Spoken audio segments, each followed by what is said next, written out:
मैं doctor Sanjay Kumar Singh, DAV PG college इतिहास विभाग में हूं।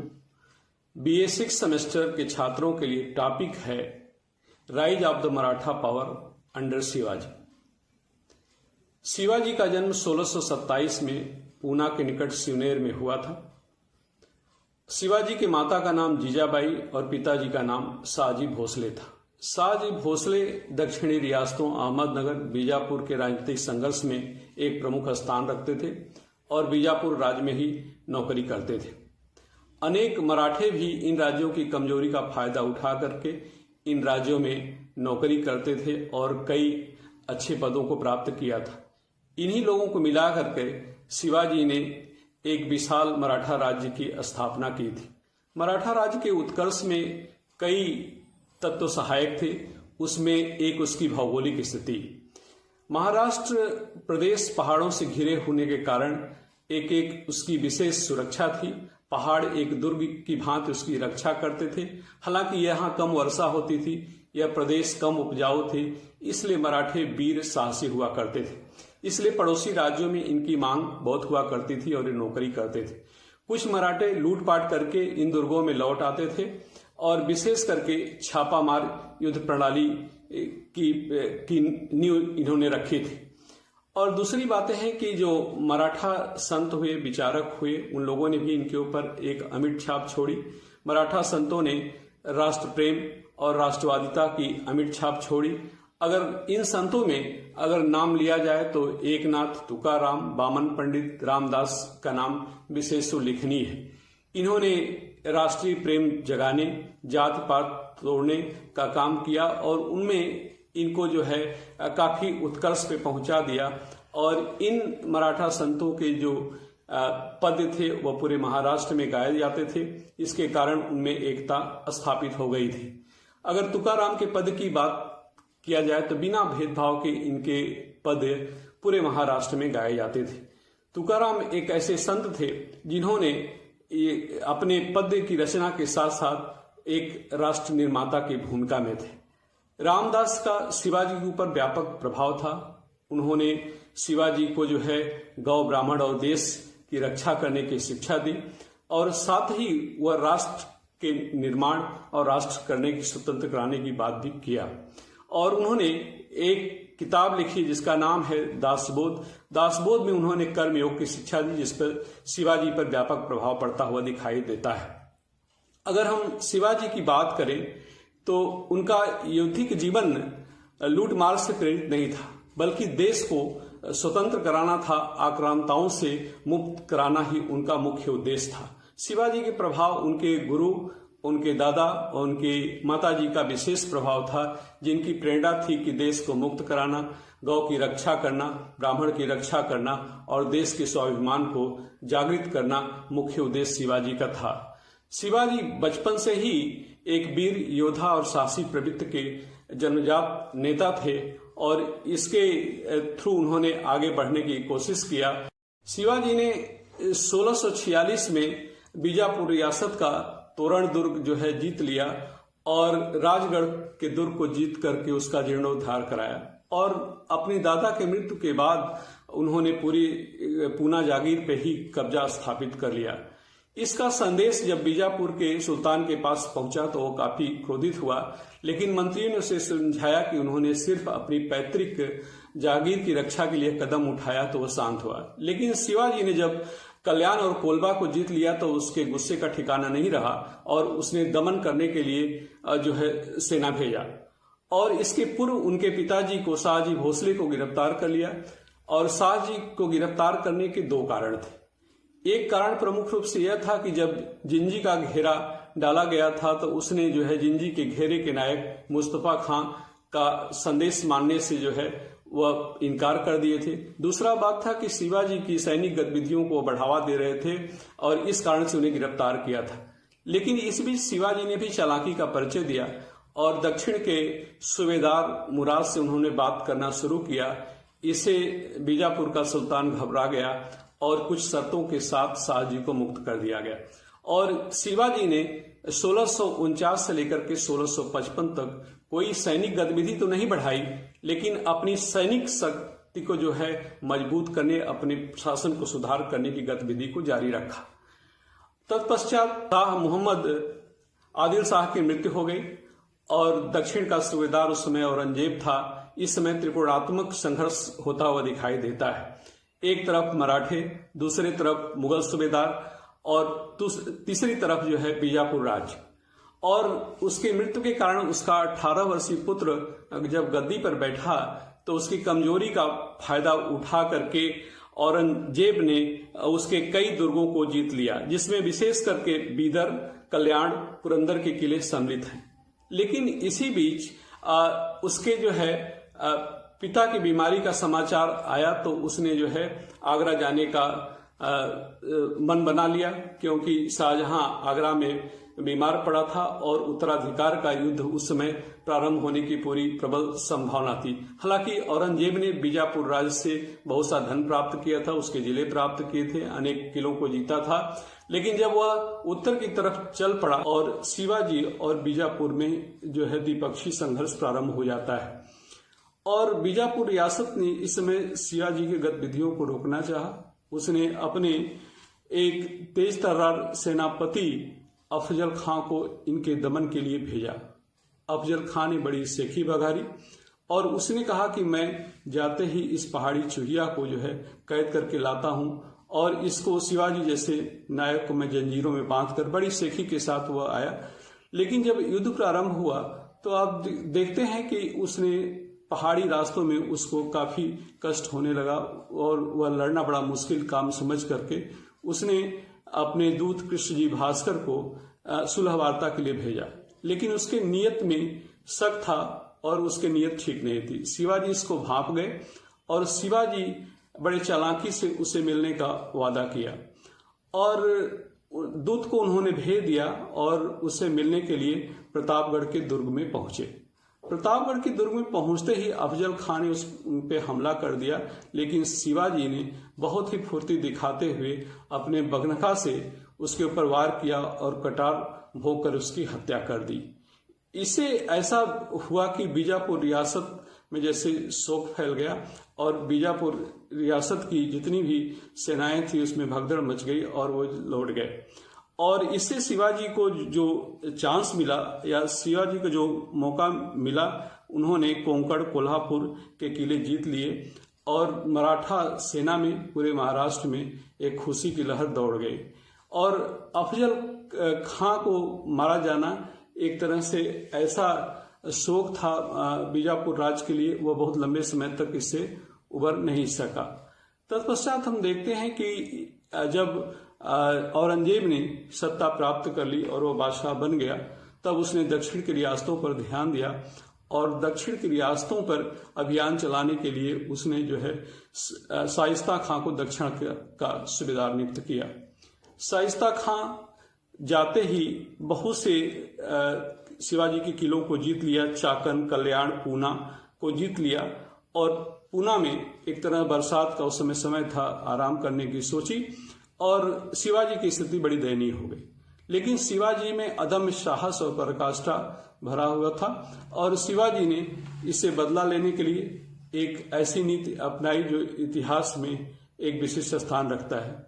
शिवाजी ने अपने चुने हुए 400 सैनिकों के साथ रात्र में उसको जो है उसके ऊपर पूना के किले में आक्रमण किया और उसका बेटा मारा गया और उसका अंगूठा काट दिए। वह किसी तरह किले से कूदकर भाग गया और इस घटना से औरंगजेब इतना क्षुब्ध हुआ कि शाइस्ता खां को दक्षिण से हटा करके बंगाल का सूबेदार नियुक्त कर दिया। मुअज्जम को दक्षिण का सूबेदार बनाया गया। उसकी सहायता के लिए जय सिंह को भेजा गया। जय सिंह बड़े कूटनीतिज्ञ आदमी थे और जय सिंह आते ही महाराष्ट्र के गांवों को उजाड़ दिया और राजधानी रायगढ़ संकट में पड़ गई। इस स्थिति को देखते हुए शिवाजी ने संधि करना ही उचित समझा और जय सिंह ने जब संधि की बात चलाई तो शिवाजी ने संधि को मान लिया और 1665 में पुरंदर की संधि हुई। संधि शर्तों के अनुसार शिवाजी को अपने 35 किलो में से 23 किले देने पड़े और 12 किले अपने पास रखने पड़े। शिवाजी के पुत्र संभाजी को 5000 का मनसब दिया गया और शिवाजी को यह भी मानना पड़ेगा कि जब मुगल दक्षिण रियासतों से संघर्ष करेंगे तो उसमें सैनिक सहायता देनी पड़ेगी। और शिवाजी को अपने दो उपजाऊ प्रदेश कोंकण और बालाघाट से उनको जो है 13 किस्तों में 13 वर्ष में 40 लाख खून देना भी स्वीकार करना पड़ा। और तत्पश्चात हम देखते हैं कि फिर दक्षिण की रियासतों से जब मुगलों का संघर्ष आरंभ हुआ तो शिवाजी ने उनकी सहायता की, हालांकि उसमें वांछित सफलता नहीं मिली। तत्पश्चात राजा जय सिंह ने उनके समक्ष एक प्रस्ताव रखा। जय सिंह बड़े चतुर राजनीतिज्ञ थे, सैनिक थे। उन्होंने किसी तरह शिवाजी को औरंगजेब से मिलाने की बात कर लिया। उन्होंने कहा कि आप अगर आगरा में जाएंगे तो आपको बड़ा सम्मान प्राप्त होगा। और जब शिवाजी आगरा गए तो उनके साथ औरंगजेब ने उचित व्यवहार नहीं किया और शिवाजी ने कुछ समय के पश्चात मुगलों से छूट करके भाग खड़े हुए और उन्होंने आकर के 1670 में जो तमाम महाराष्ट्र के प्रदेशों को जीत लिया और सूरत को लूट करके एक बहुत बड़ी संपदा को प्राप्त किया। तत्पश्चात शिवाजी और मुगलों में संघर्ष व्यापक रूप से प्रारंभ हो गया और दक्षिण की रियासतें प्रायः लुप्त प्राय हो गई और शिवाजी ने 1674 में रायगढ़ के किले में अपना राज्याभिषेक किया और छत्रपति की उपाधि धारण की। काशी से गंगा भट्ट नामक पंडित को बुलाकर उन्होंने छत्रपति की उपाधि धारण की और शिवाजी एक तरह से सर्वमान्य नेता पूरे महाराष्ट्र के हो गए। और शिवाजी का जो हम चरित्र देखते हैं विशेषकर इसके आगे, और उन्होंने दक्षिण की रियासतों विशेष करके उन्होंने कुतुब शाह से जो गोलकुंडा का था उसे 1 लाख प्रतिवर्ष संधि करके लेना स्वीकार कर लिया, धन प्राप्त करना स्वीकार कर लिया। और जो जिंजी और बेलोर का प्रदेश भी जीत लिया, उसमें उसको कुछ नहीं दिया। तो यह मराठा राज बहुत दूर तक कोंकण, बालाघाट, पूरे महाराष्ट्र और दक्षिण और पश्चिमी गोलकुंडा जो पश्चिमी बीजापुर की रियासतों तक फैल गया एक विस्तृत क्षेत्र हो गया। और अगर हम बात करें केंद्रीय प्रशासन की शिवाजी की, तो शिवाजी का जो अष्टप्रधान जो मंत्रिमंडल कहा जाता है, 8 मंत्रियों का एक दल था जो केंद्रीय व्यवस्था में सहायक होता था, लेकिन यह मंत्री केवल शिवाजी को सलाह दे सकते थे और इसके अतिरिक्त वह बहुत कुछ उसमें नहीं कर सकते थे। और जो यह मंत्री थे यह पूरा राज्य का संचालन करते थे। और इसमें अगर अष्टप्रधान व्यवस्था में देखें तो पेशवा जो प्रधानमंत्री कहा जाता था, यह राज्य की देखभाल और उन्नति करता था। दूसरा अमात्य जो वित्त मंत्री था, यह पूरे राज्य का हिसाब किताब रखता था। वाक्यानवीस मंत्री या सचिव होता था जो राज्य की दैनिक कार्रवाई लिखता था। सुमंत विदेश मंत्री होता था और यह विदेशी राज्यों से युद्ध और शांति की बात करता था, विदेशी राजदूतों से मेल मिलाप रखता था। सुरनवीस जिसे गृह मंत्री कहते हैं, यह राज्य के पत्र व्यवहार को संभालता था। और पंडित राव जिसे दानाध्यक्ष कहते हैं, गरीबों को सहायता देना और उसकी सारी व्यवस्था करना और पूरे राज्य में जो है कोई भूखा न रहे, कोई ऐसे, तो सारा चीज दाना अध्यक्ष या पंडित राव देखता था। और न्यायाधीश का काम था, वह दीवानी और फौजदारी दोनों मामलों को देखा करता था। और सरे नौबत जिसको सेनाध्यक्ष कहा जाता है, और उसने सैनिक भर्ती करना और सेना में प्रबंधन और अनुशासन बनाने का काम उसका होता था। इसके अलावा हम देखते हैं कि शिवाजी का जो सैनिक व्यवस्था थी, पहले इसके पूर्व शिवाजी के पहले जो मराठा सैनिक होते थे वह 6 महीना सेना में काम करते थे और 6 महीना खेतीबाड़ी करते थे। लेकिन शिवाजी ने जब एक विशाल सेना करीब 45,000 से ऊपर की सेना रखी, तब शिवाजी ने विशेषकर उनको जो है नगद वेतन देना शुरू किया और साल भर उनको जो है नगद वेतन प्राप्त होता था। और यह जो सैनिक हुआ करते थे, यह इनको विभिन्न भागों में बांटा गया था, 7 हजारी, 5 हजारी, 1 हजारी, जुमलेदार, हवलदार, पाइक, नाइक, और यह इन तमाम भागों में बटे हुए थे जो सेना का संचालन करते थे। सेना के साथ कभी भी स्त्रियां नहीं जाती थी, उसके रखने पर मनाही थी। और युद्ध में कोई भी स्त्री या बालक प्राप्त होता था उसकी रक्षा की जाती थी और एक कठोर अनुशासन था। अगर उसके साथ कोई अन्याय होता है तो एक कठोर दंड दिया जाता था और सेना की एक सुदृढ़ व्यवस्था शिवाजी के काल में। शिवाजी का एक तोपखाना भी था, इसके अलावा सैनिक बेड़ा भी कोलबा में था और उन्होंने खास करके जो जजीरा के सिंधियों को जो है उसको दंड देने के लिए रखा था और दूसरी व्यवस्था थी कि मुगलों के जहाजों को भी लूट लिया करते थे जिससे बहुत सा धन प्राप्त होता था। और राजस्व की जहां तक बात है, शिवाजी का राज्य जो है विशेषकर राजस्व के लिए भी एक प्रमुख रूप से जाना जाता था। उन्होंने काठी की व्यवस्था की जिससे पूरी भूमि की पैमाइश होती थी, राज्य की जमीनों का निर्धारण होता था और किसानों को आवश्यकता पड़ने पर धन भी दिया जाता था, ऋण भी दिया जाता था, उनकी सहायता भी की जाती थी और उपज का 30% लिया जाता था और कुछ और कर देते थे तो 40% लिया जाता था। इसके अलावा 2 कर और थे जिसको चौथ और सरदेशमुखी कहते हैं। पड़ोसी राज्यों की सुरक्षा जब करते थे तो उनको जो है चौथ उनसे वसूल करते थे, उनकी आय का 1/4 लिया करते थे। सरदेशमुखी एक देशमुख वसूल करते या शिवाजी वसूल करते और एक विशेष कर था जो आय का 1/10 भाग लिया जाता था।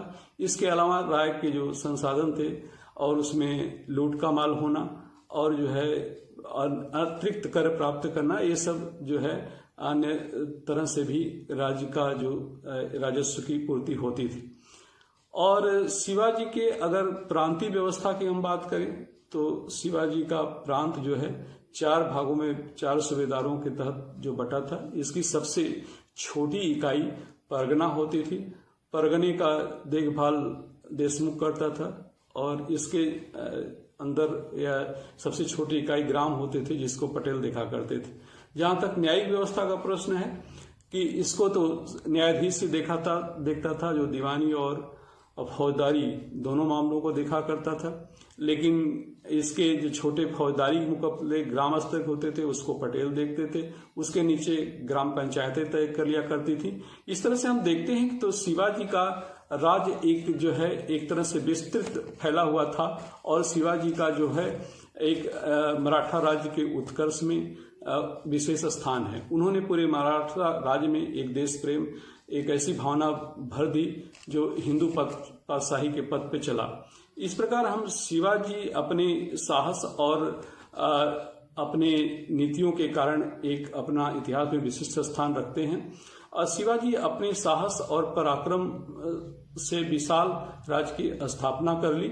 उनके राज्य के अंतर्गत संपूर्ण महाराष्ट्र, कोंकण, कर्नाटक का बड़ा क्षेत्र सम्मिलित था। उनका राज्य उत्तर में रामनगर से लेकर दक्षिण में कारावार तथा पूर्व में बगलाना से कोल्हापुर तक विस्तृत था। मैसूर तथा पश्चिमी कर्नाटक का एक बड़ा भाग उनके राज्य में सम्मिलित था। शिवाजी ने दक्षिणी रियासतों तथा मुगलों से लंबा संघर्ष कर एक स्वतंत्र और शक्तिशाली मराठा राज्य को जन्म दिया।